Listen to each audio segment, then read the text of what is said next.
Hello and welcome everyone to the first CloudBytes with Dean Dorton of 2021. We are so happy to have everyone joining us. Today we have Dale Stratton, Manager of Software Consulting with Dean Dorton, instructing us today about the new 1099s and just a few housekeeping items to go over. We are recording this session and we will be sending out the materials afterwards as well as the recording. If you have any questions, please use the chat function. It's at the bottom right of your screen. We will be monitoring the chat function throughout the seminar. So please send us anything you got. I think Dale can handle it, and we'll go over those at the end of the day. This is just an hour, and if you have any questions, like I said, please send them our way. And with that being said, take it away, Dale. Good afternoon, everybody. This is Dale Stratton, and I'd like to welcome you all to our Dean Dorton CloudBytes.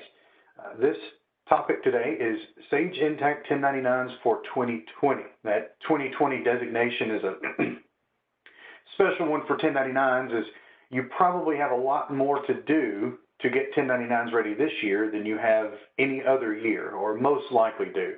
So let me jump into it, and what I'd like to do is do a brief little PowerPoint with you here and go over some things. And then I want to do a demonstration in Intacct and go over what exactly you'll need to do to get your 1099s ready. And please put the questions in the chat, and Julia will help me with those. All right, so first of all, I want to cover the normal process.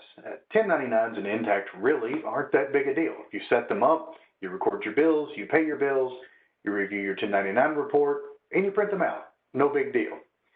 However, for 2020, the IRS made this a lot more difficult than it should have been. So during 2020, the IRS said, let's change the miscellaneous Box 7 to an NEC or non-employee compensation form, Box 1. So for Intacct, you need to make some changes. So once we do our normal process, we'll talk about the 1099 overview, talk about setting up, opening balance, bills, reviewing, printing 1099s, and then we'll go over where the miscellaneous Box 7 go. So how do we fix the vendor defaults for the new NEC form? How do we fix the 2020 transactions? And then how do we fix any opening balances that we might have had, and talk about the different ways we can utilize the tools and the import templates and the manual ways to do it, the import ways to do it, what works best for you, and several different methods that you can use to make sure your 1099s are ready to go. Let's start off with just a very general 1099 overview, and this would be more for people that are new to Intacct, haven't done 1099s in the system before. Hopefully, you got the setup part down already when you set your vendors up. So just run through that to give you an overview for it. So you'll set up a new vendor. When you do set up the vendor, you simply mark the 1099 eligible box. And when you do that, this is a bit of an odd piece to me, but a lot of people think it's going to happen when you check mark the box. But it's when you save the vendor form, it actually then pops up with the Form 1099 information. That has a whole lot to do with technical details of page scripts and things like that. But it's when you save. Then it will pop up the Form 1099 information with default boxes. There you can fill out your default box and your default form and your default box. You can even put in initial values for particular years. So let's say, for instance, you were starting up in June of 2020. So you entered the vendor, you have, during the first 6 months of the year or 5 months of the year, you've been paying that vendor out of another system, whatever you were coming from. So you have a total balance of 1099 information that you need to record. So what you would do is you would go to each box that required a value and you would populate that amount, and you could simply save that, and that would become part of that 1099 record for that vendor. So you would click save, and then you'd finish your 1099 defaults and opening balances, and that would consider your vendor set up and ready to record 1099s. So once you have set up that vendor, you'll start putting bills in for the vendor. When you enter a bill, each distribution line will then default from the 1099 information that you set up for the vendor. So for instance, if I marked a vendor miscellaneous Box 1 rents, by default, the 1099 flag will be checked, and then it will default to miscellaneous and Box 1 rents. In Sage Intacct, there is a setting under Accounts Payable Setup Configuration. You can mark two boxes in there. One is Enable 1099 Flag Override, and one is Enable 1099 Form and Box Override. So if you mark those, that means that I can override the checkmark box for 1099, or I can override the form or the 1099 box. So I can change that value on each distribution line for that vendor. If I do not allow that in the accounts payable configuration, then I can't change that in any way, shape, or form. It just takes the default values, populates them on the bill, and goes from there. Now, once you've populated bills, the next step, of course, would be to pay those bills. Even though the 1099 information is recorded on the bill, it's when you pay that bill is what counts, because that's when the cash is outlaid to the vendor. So when you pay your bills, the payment date declares whether it is a 1099 for this year or last year or next year, whenever the bill is paid. So for instance, if I have bills in 2019 and I paid them in 2020, even though the 1099 information was recorded in 2019, that becomes a 2020 1099 amount. Now that's going to be pretty important as we go through our information as far as changing values from one box to another, because we look at the dates of what boxes we change, and we might see some values from a prior year that don't get changed for the current year. So I'll show you all that when we get there. Then, of course, once you've recorded balances for a vendor all during the year, you've got these bill transactions, payment transactions, it's time to print out your 1099s. Very simple process. You go to Accounts Payable, under the Reports section, you go to 1096, 1099, and you click on 1099 Reports. In there, you review, and you did everything perfectly, so nothing to change, we're all good. And then you just go back to the same window, and you go to 1099 Form, and there you just simply print that form out. Now, a couple things, let me back up to the 1099 Reports. I'll talk about this as we go through the actual demonstration in Intacct, that you want to pay particular attention to your dates. If you're in the current year, you can use reporting period, current year to date, put the date in. However, we're already in 21. So if you want to look at your 20 transaction balances, you'll need to make sure you change your start and end date on that 1099 report. Also, you can pick which forms you want to look at. And a lot of times people know that they only have miscellaneous, and this year, of course, NEC.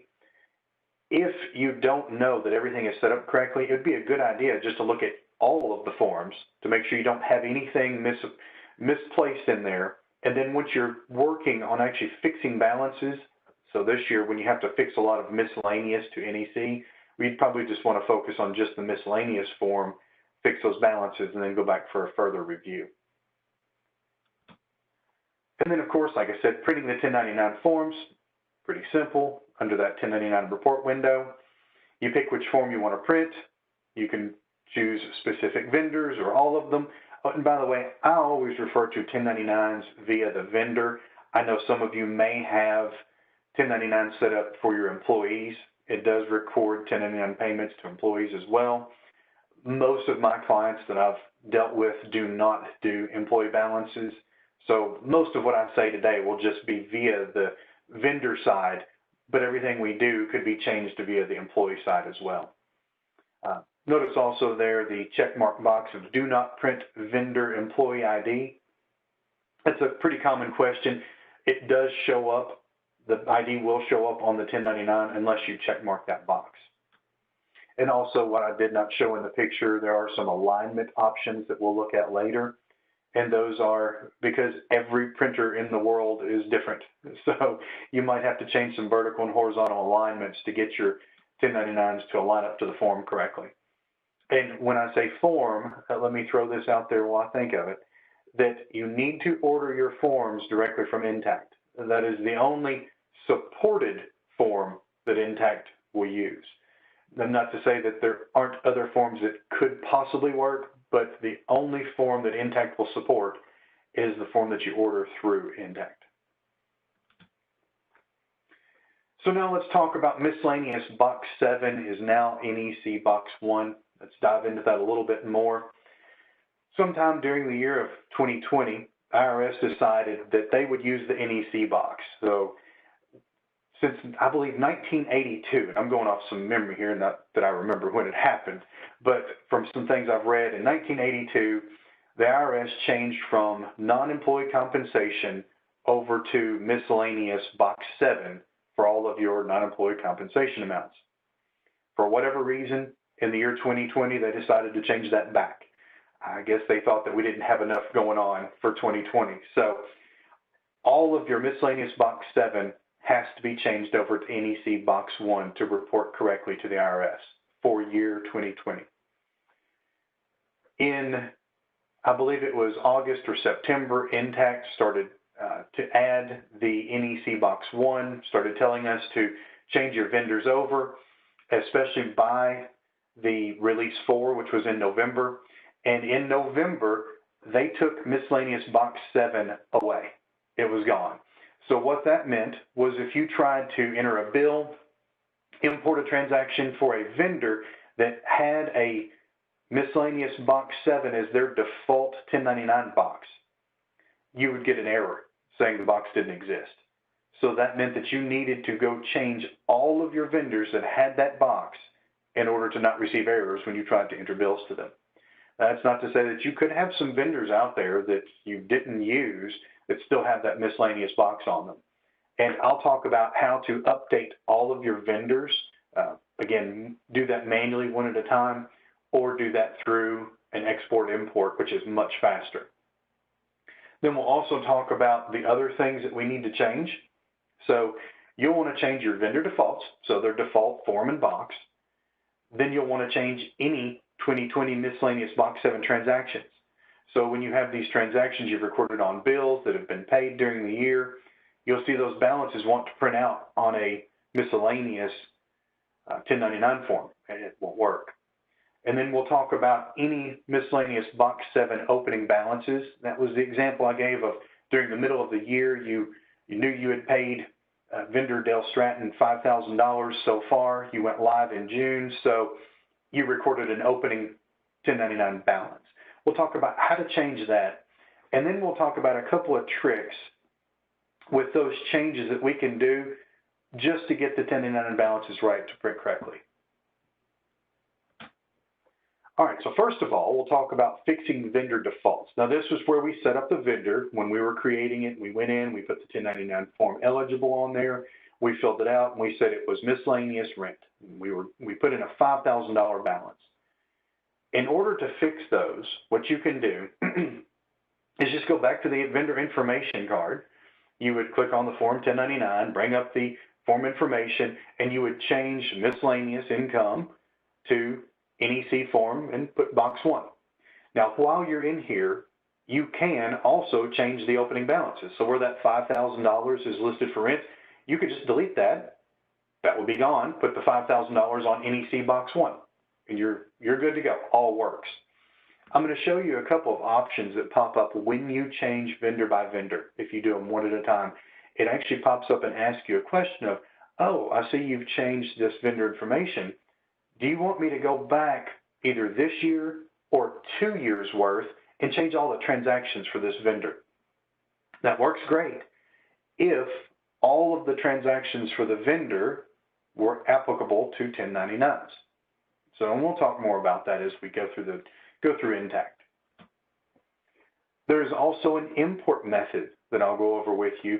So I want to show you how you could find all of your miscellaneous form and your Box 7s, and you can change those all at once. I want to go through that of creating a view with you and show you a few tricks with that. And we'll export that and import that back in to make updates. Then we'll talk about fixing the 2020 transactions. So you'll need to find your incorrect 1099 amounts for your 1099 reports. We're going to use the 1099 report method to see what we're missing, see what's messed up. And then we'll go over some different ways to fix those balances. So the manual method would be to reclassify each and every bill. That, depending on how many 1099 vendors and how many transactions you have, could be easy or it could be a pretty arduous task. So if you have hundreds of transactions for 1099 vendors, you wouldn't want to use this method. It would be a lot of clicking and a lot of fixing. Now remember, in order to be able to reclassify and fix or change 1099 information, you would have to have that AP configuration to allow the flag and form overrides. Then we'll talk about the import method to fix transactions.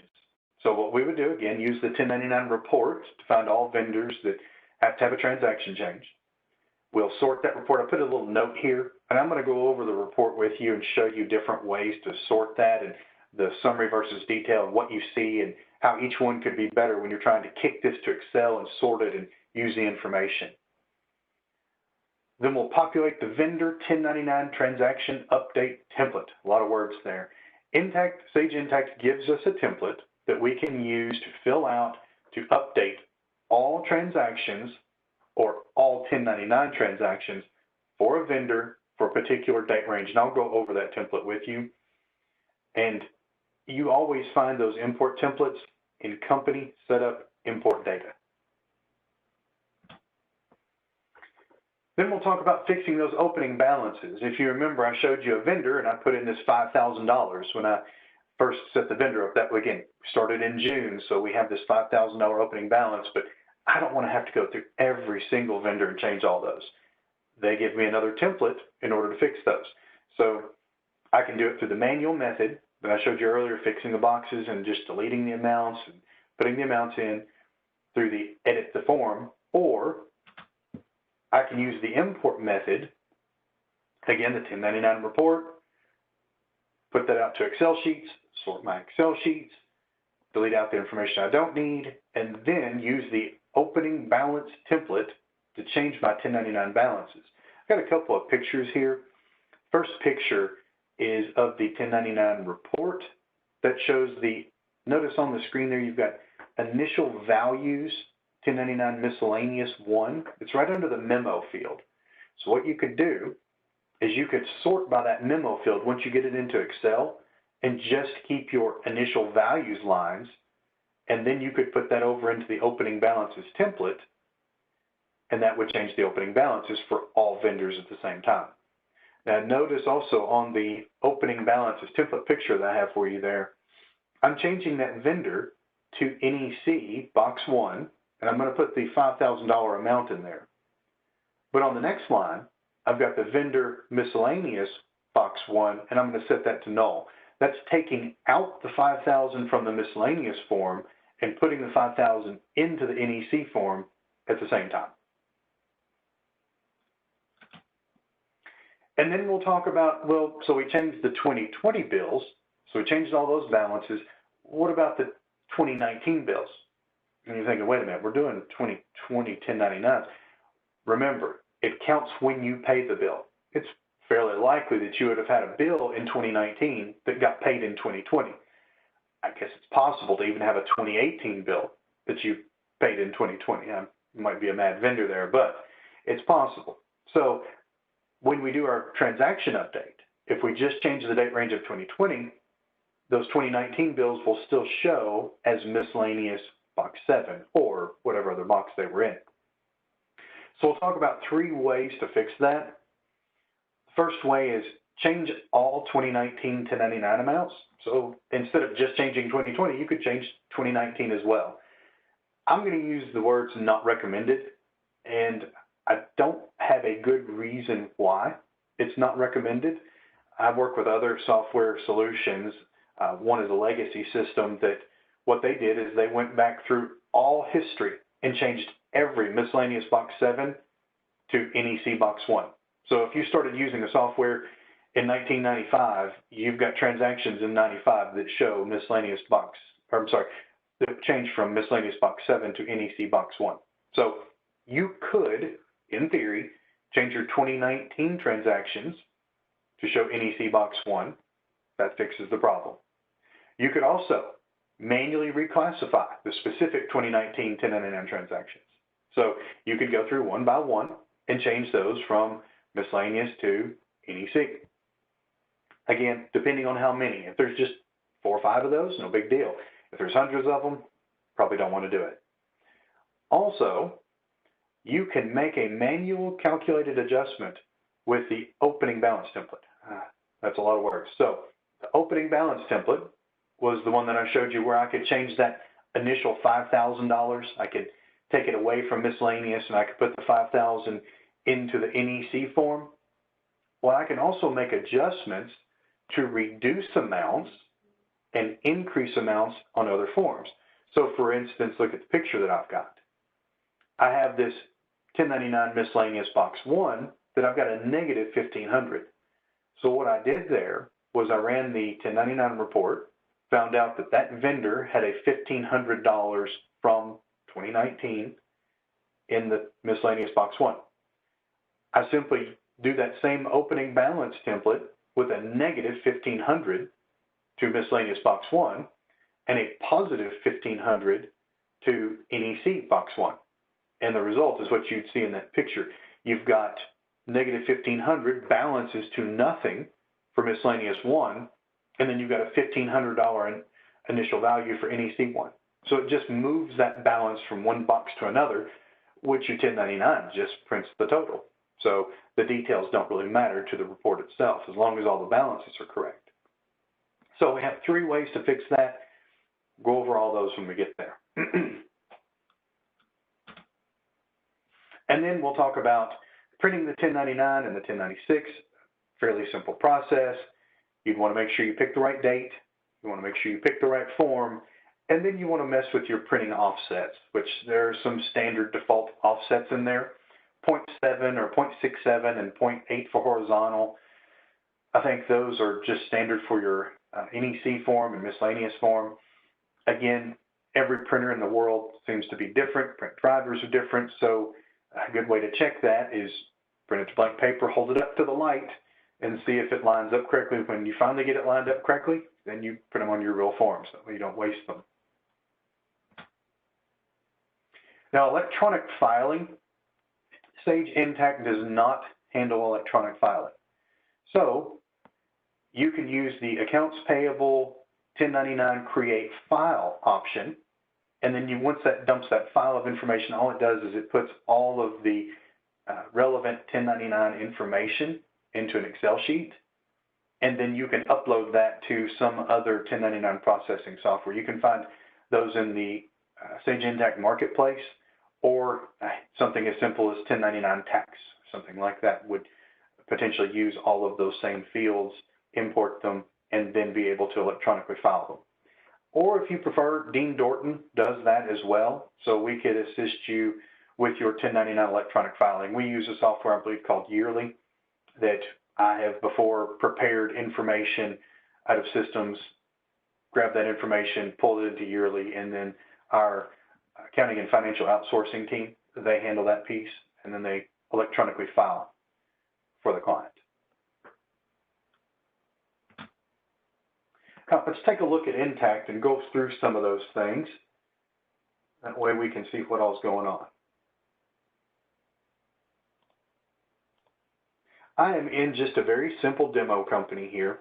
And to start off with, on the home screen, right here you've got checks and supplies. When you go to checks and supplies, notice it says choose from 1099 and other tax forms. So you just hit shop now, you'd go to that and order your 1099 forms directly from Intacct. And keep in mind, that's the only supported 1099 form. Now, as I go through this, I want to show you a few tools and tricks and things like that as we go. So let's talk about, make sure I do this in order so that you see them all. Let's talk about our vendors, first of all. So I'm going to go to my accounts payable vendor list. And I've, instead of looking at a lot of junk vendors in here, this is a demo company, I've got one worked out so that we can focus on, so that we're not jumping around vendor to vendor the entire presentation. So I've got this ZZ 1099-1 vendor in here. I'm going to take a look at it. I'm going to go to additional information. And in this, notice I also have a 1099 name. I didn't mention that earlier, but I entered a 1099 name here. If that box or that field is blank, then it will just use the vendor name. If it's filled in, of course, it will use that as your 1099 name. And a lot of times that's the doing business as or a different name to submit on your 1099. So right now we're set to miscellaneous box 1 in rents. Now, I may not know all of my vendors and which ones to change. Right? Now that one I know, so let me show you how we fix this manually, and then we're going to go through the export-import method to fix them all in one fell swoop. So I would simply click Form 1099, opens up my form information with default box, and right now it's set to miscellaneous rents, and 2021 is the year. I can change each year here, and notice that when I change it to 20, I see my $5,000. And remember I said you could fix that here just by hitting delete. Then you would change this to NEC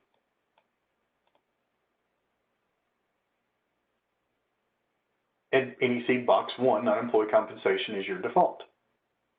I would put my 5,000 here and hit save. Now let me show you what happens when I hit save. I'm not going to do that because I'm going to show you an alternate method of fixing that. All right, so the first save saves that change, and then when I save again, confirm 1099 updates. How would you like to apply the updates? So this is where it recognizes that I changed from one box to another, and it says, update all transactions for this vendor for the current year only based on modified 1099 information, or for the current and prior year. Now, since we're in 21, it would update for 21 and 20 if you choose the second dot. Now, the last one is don't update previous transactions. Here's why you might not want to do that.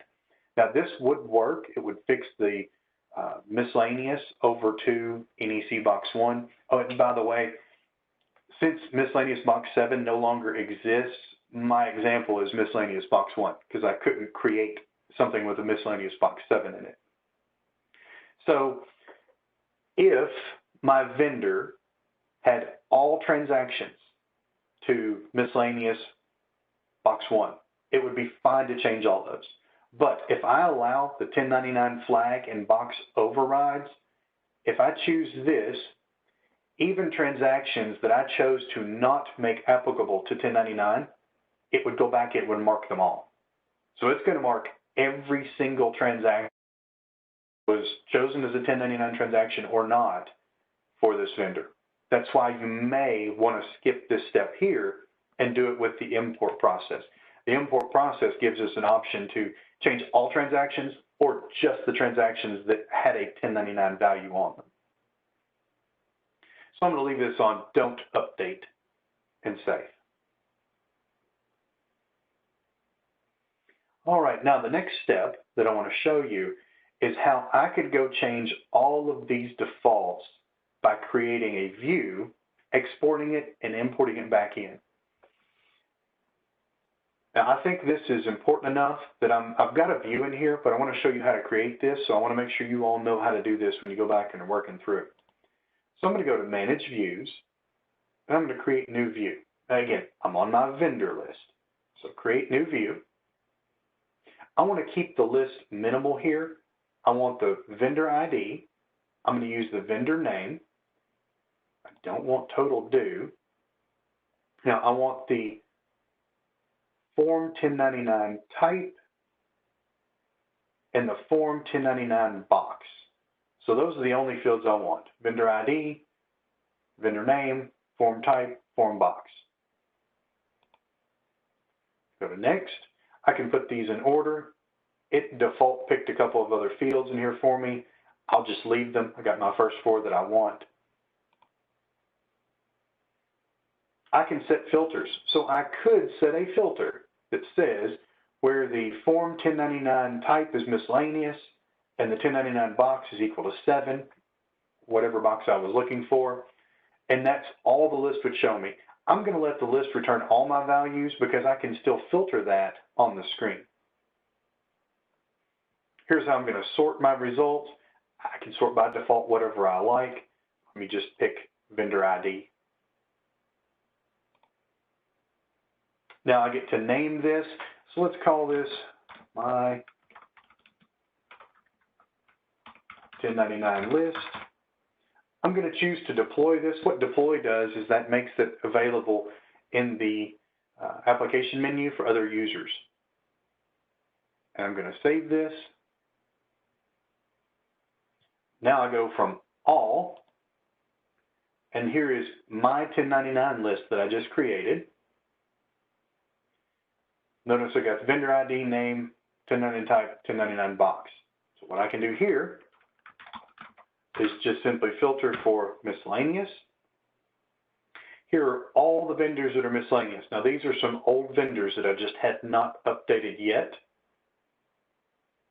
and had not done, obviously had not entered bills for, because it's a demo company, because if I had, I would have gotten an error about box 7 not existing.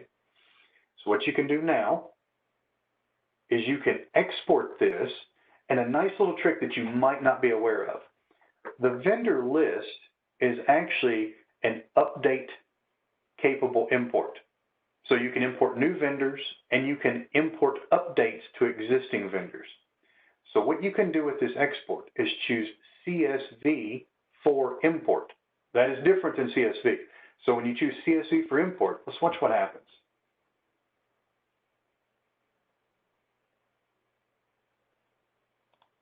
All right, here's my CSV for import.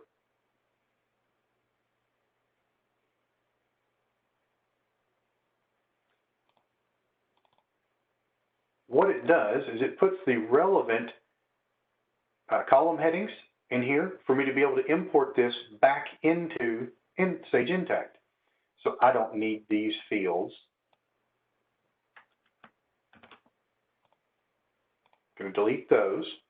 Now these miscellaneous fields here, I'm going to make these NEC. Now here's a little Excel trick for you.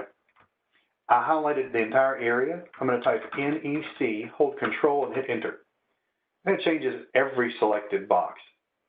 And I want to make all the NECs to box 1. So again, I highlight 1, Control, Enter, and now we've got NEC box 1 for all of them. I don't need the vendor name. I left that there so we could see which vendor we're working on. We can delete the vendor name field. If we do a file save as, I would put that over into my folder where I knew where to get to it. This is going to be called vendor 2.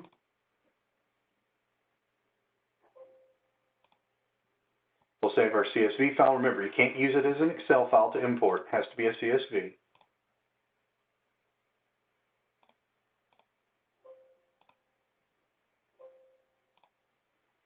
And now we'll go to Import, choose File,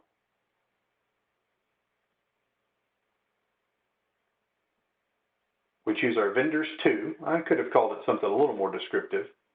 And I choose Import. And successfully imported 7 vendors. Update records. I'll soon get an email about that as well.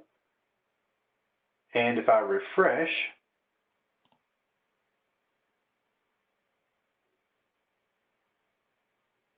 I was searching for miscellaneous. Let me delete that. I'll search for NEC. Notice now all of our vendors are set to NEC instead of miscellaneous box 7. That is probably the fastest way to update all of your vendor form and box types. All right, now the next thing to look at. Let's talk about changing the 2020 transactions that were 1099 applicable. So I'm going to go to Accounts Payable. Over the 1096, 1099 area, I'm going to go to 1099 Reports. So with the transactions, first of all, I've got to find out which transactions I even need to change. This was the part that I said it's important to make sure and watch your dates. So I'm going to use 1/1/20 to 12/31/20. And instead of showing all vendors, I'm just going to narrow down to our one vendor. It'll be easier to see the information going on. This is my test vendor that I have for us. I don't have any employees with 1099 amounts, so I'm going to let those stay. And this group by, I'm going to show you a couple of different things with the group by and how the information presents differently. Now, for the 1099 form type, I would suggest at some point adding all of them just to make sure you don't have any balances in any other forms that you shouldn't. Maybe someone got set up incorrectly and recorded a couple balances before they went and fixed them and then did not override the changes. A lot of things can happen. So you can insert all of these, see what you have out there, and then you can narrow it down to the one you're specifically trying to work on. Now, if I'm actually just working on fixing my miscellaneous amounts and moving them to NEC, I'd probably just focus on the miscellaneous and not have the NEC here. Also, transaction information, only show 1099 information. If we're fixing balances, then most likely this is all we'd want to see. We can show all or just show non-1099. So for instance, if you allow it and someone overrode the 1099 check mark and took the flag off and did not record a balance for that 1099 vendor, you'd probably want to see all. That way you could see this vendor and then, oh, there's this non-miscellaneous field there or non-NEC field. And the summary level is detail or summary. I'll show you the difference between both. Let's view that. Here's the information for my ZZ vendor here. This is my 1099 vendor. Here's that initial value, miscellaneous box 1, $5,000. And here are bills that I paid during 2020, and they're all set to 1099 miscellaneous 1. Me doing the vendor import and updating the miscellaneous box to the NEC box or form did not fix my transactions. So I've still got to do that piece. Now, what I would do if I were working on this is I would export this to Excel. And after exporting it to Excel, I would come up with a list of unique vendors that I was trying to change my transactions for. And I'm going to show you, once we get out to Excel, the vendor transaction update template, and we'll work through that. But this is where I would get my information. Now, a couple of things I want to show you as far as differences. Right now, I'm sorting by the 1099 category. And what it gives me a couple special things here. I've got the vendor ID beside the initial values and the vendor ID beside each bill amount and each 1099 amount here. If you don't group by the 1099 category, if you group by vendor employee, which is the default, what you will see is that you get the same information. See, here's all my transactions, but notice I don't have the vendor ID next to my fields. So if I were kicking this to Excel and sorting and deleting rows and trying to get down to maybe just the vendors with an initial value, this would not be nearly as helpful because I want my vendor ID next to the lines that I'm trying to work on. You can eventually get there with some Excel magic. It's just a whole lot easier if all your columns are populated. So the 1099 category is probably where I would suggest to stay. Now also the difference between detail and summary. So for instance, this shows me every transaction. I'll show you where that could be handy. Here's what the summary shows you. Summary just shows me the total of the transactions and the total of the initial value. So I get those two lines only with summary. I'm going to go back to detail. I want to show you all something else. When you're working on one particular report and you're going back to this report often and you know you need to go make changes, but you want to see the report and you just get tired of going through the system and changing to the different screen. And a very good trick, and everybody knows this, but a lot of people forget it, is just simply duplicate your tab. And now you've got one tab with the report that I'm going to leave there and another tab where I can go move around. So for instance, if I want to get the import template, here's where you get this. Under Company, on the Setup tab, Import Data. So Company, Setup, Import Data. I'm going to scroll down to the AP master list and open bills and adjustments. And in here I've got two that I'm going to use. Vendor 1099 transaction update and vendor 1099 opening balances. You'd simply click template and it would download both of those for you. Now I'm going to leave this window here because we're going to import those as well. So let me show you what those look like. So here is the transaction update template, and here's how you fill it out. It's fairly straightforward. So you have the vendor ID, that should be a given. Vendor name, only if you were trying to change this, but you don't really even have to have the vendor name. It's just for your information. The vendor 1099 name, you can use this to update the vendor 1099 name. And here is the field for the 1099 type and the 1099 box. Notice that I've got my vendor ID, NEC Box 1. So that's what I want to change the transactions to. This template could also be used for updating your default form and box, like we did the vendor import. You've already done that with a vendor import, and it's pretty easy to do. So I would suggest doing that over there, but it could be done here as well. You just would leave these three fields blank, and it would then update the default box and form for you. However, if you come over here, you have three choices in this update transactions field. So choices are yes, no, or A for all. So Y, N, or A. So the yes means that it goes back and retroactively marks all the vendor transactions that have bills, unpaid, only updates bills and bill lines marked as 1099 capable, or 1099able as they say. So the A would go back to all transactions. So if you forgot to put your 1099 setup information in, or you didn't know it, you didn't know the vendor was a 1099 vendor, you could go back and populate transactions this way with the A. If you're only trying to change transactions that already were marked as 1099 capable, you would use the Y here. The N would be if you're just trying to update the 1099 form and box. So I'm going to say Y, so it will change the transactions for me. And I can put in a date range. So this is what date range do I want to change transactions for? So I'm only going to do January 1st of 20 to December 31st of 20. That should do the entire year. And again, this is an Excel sheet. You need to make sure that you save that as a CSV file. The CSV is exactly the same. You don't delete anything out of it or change it anyway. It just has to be a CSV in order to import correctly. So what we'll do is on the 1099 transaction update, choose import.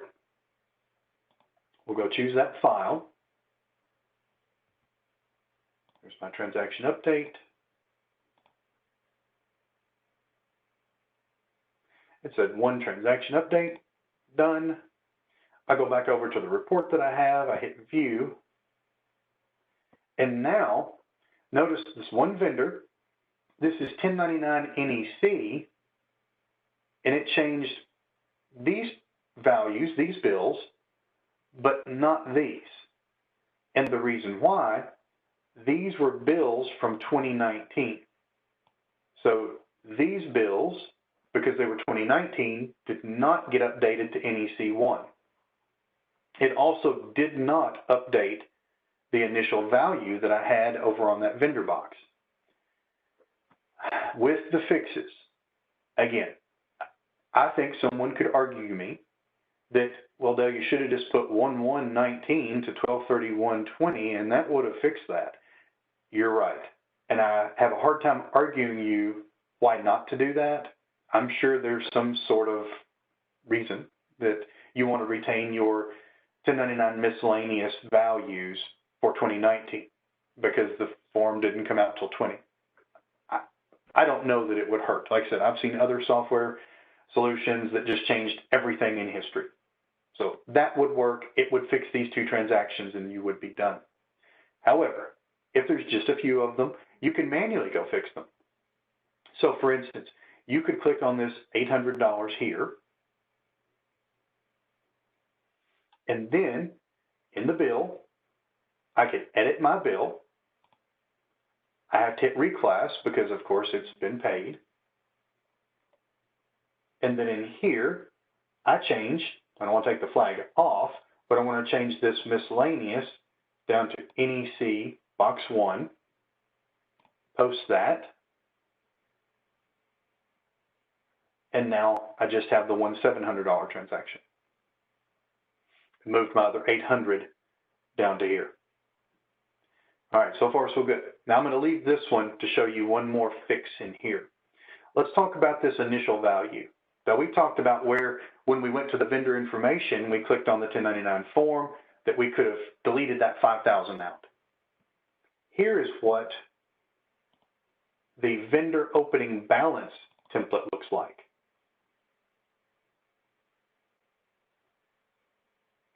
This basically says vendor ID, vendor name, entity. If you were printing 1099s per entity, you would need that. The form type, the form box, and the amount. So what I'm trying to do here is take that $5,000 out of my miscellaneous box and put $5,000 into my NEC box. So what I have is I have two transaction lines. Now, in order to get this information, I'll show you with this report. Jump back over here. What I would do here, I would export this list to Excel. I would probably narrow it down and not have my NEC on here. I would export that to Excel. I would sort by my memo and delete every line that didn't say initial values. And then that would leave me with all of my initial values with 1099 miscellaneous 1.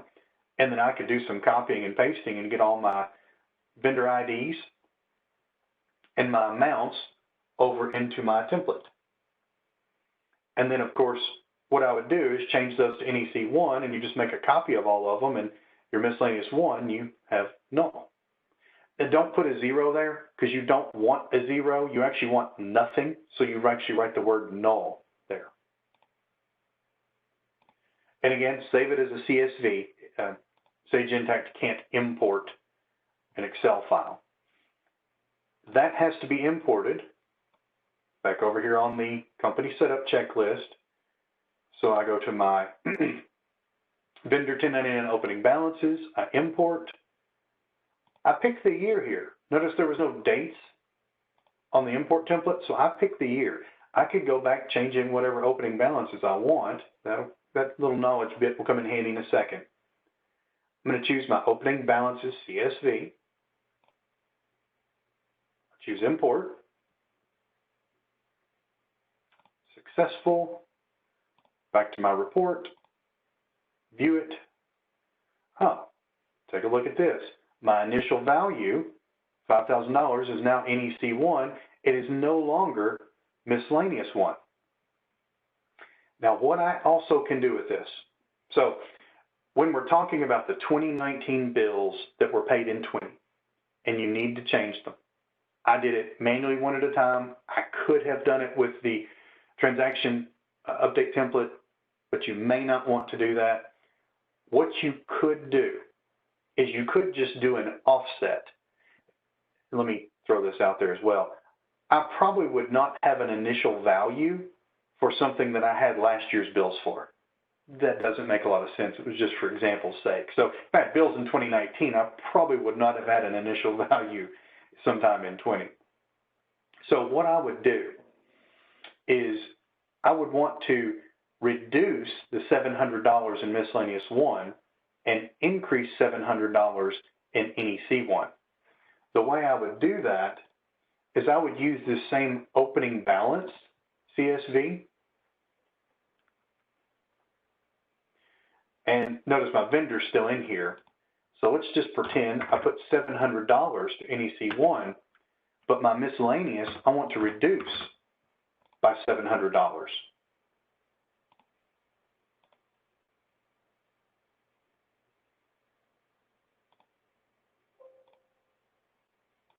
And technically it's not an initial balance, but you're changing the opening balance for the year. So we import this in over in the company setup checklist. Opening balances, select the year of 2020. This is my open balance CSV file. Import, successful. Let's go look at the report.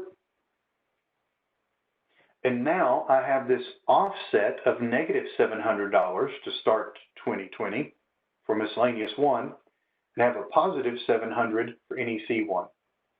So I have this offsetting initial values.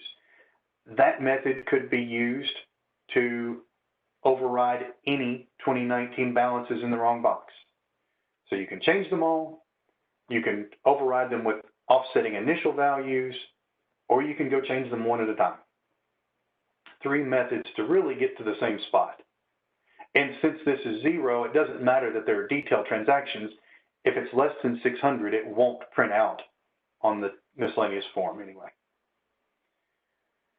So once you have all of that done, now you're basically ready to go into accounts payable, 1099, 1099 form. You pick either from and to vendor, or you leave it on all of them. We'll just look at the one we've focused on. And notice the exclude credit card payments. Credit card payments inherently don't show up on NEC or miscellaneous forms, so you don't really need to click that here. They're not 1099 applicable. We're going to do the NEC form. Here's my vertical and horizontal alignment. That doesn't matter until I actually print it to paper and see if I'm off or not. Here's my do not print vendor ID. I'll leave it on so you can see where it goes. Remember to change your year. We'll get that to the screen.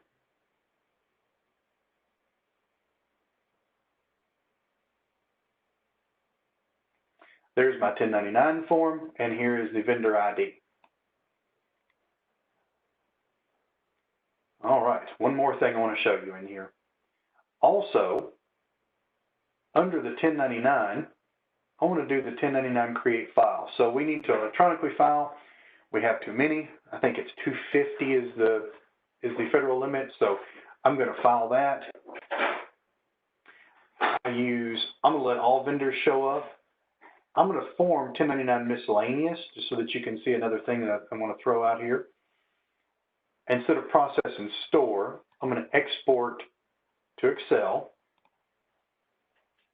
download the file,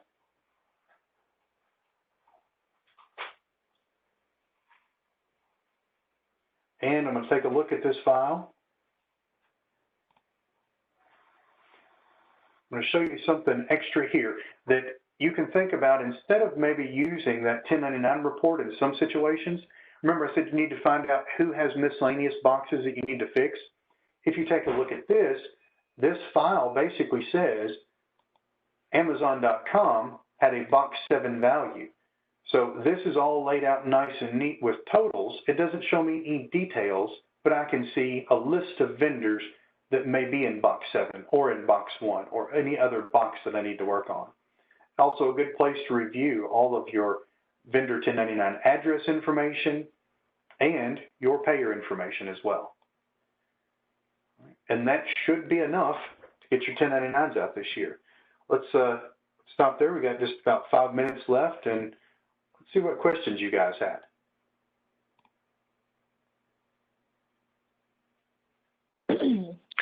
So Dale, we actually do have a few questions. The first one is, how or will this update the information from bill.com? Good question. So I'm actually going to have to look at that. I can't remember. It depends on your bill.com sync.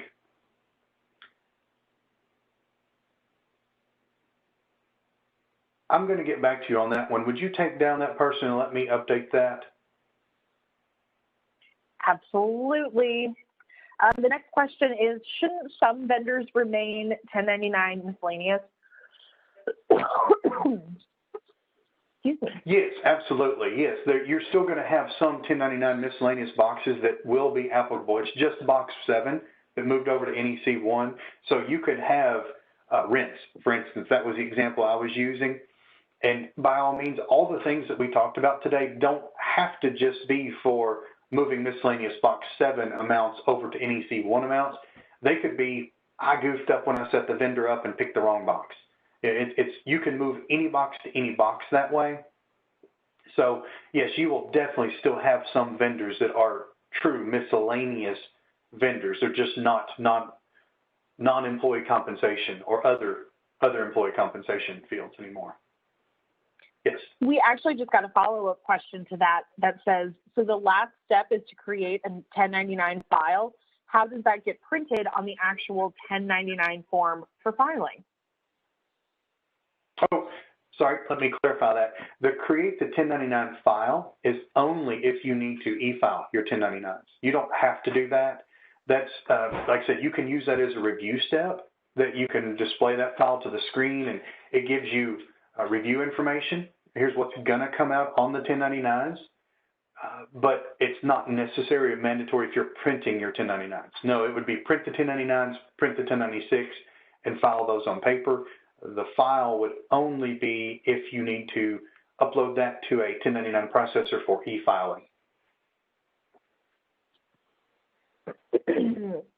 When using offsetting values, will the 0 print in the old box? I don't believe so. Well, technically, if that's the only value you have, it wouldn't generate a 1099 for that vendor because it's below the $600 threshold. And then one last question, does the period have to be open to make that change? No. I don't believe the period has to be open to make that change. Now, if you're reclassifying manually, I think your subledger period would need to be open, but I think the vendor import templates, I don't think you have to have that open in order to do that.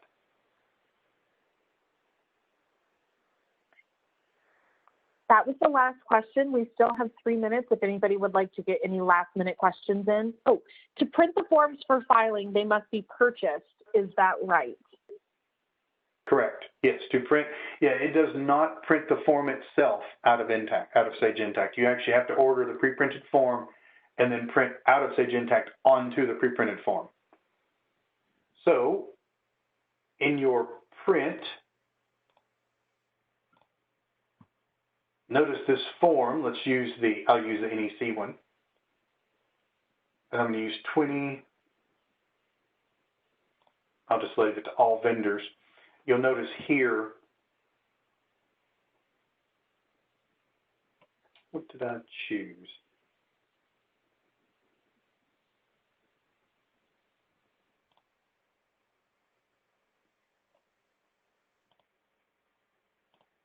An employee. Oh, forgot the check mark. I took out my filter and forgot the check mark. So notice this print just has the data. It does not have any form information on it. So you would need the actual form template to print onto. And you would get that if you log into Intacct. On your home page, there is a checks and supplies link right here under resources. On the checks and supplies page, notice where it says choose from. So you've got the shop now. You just go to shop now. And then in there, you would pick 1099 and other tax forms. So you can pick how many you need and order those. And once you buy them, they will print on the form. Well, you'll have to have the form shipped to you. And then you'll physically have form papers that you load into your printer. And then when you print, it prints onto that form paper, just like a check stock. Okay, we've got one last question. And then I think we'll have to sign off. But this one is, do we or do we not want the vendor ID on the form? I think that's completely up to you. It's a choice. Some people don't, so they offer that option to take the vendor ID off. As far as I know, the IRS wouldn't care about that. Okay. Well, thank you, Dale, and thank you, everyone, for joining us. Once again, this will be sent out later this week. This has been recorded, and if you have any questions, feel free to reach out to us. Otherwise, we hope to see everyone in February for the next CloudBytes. Thank you so much, and have a great day, everyone. Thank you all.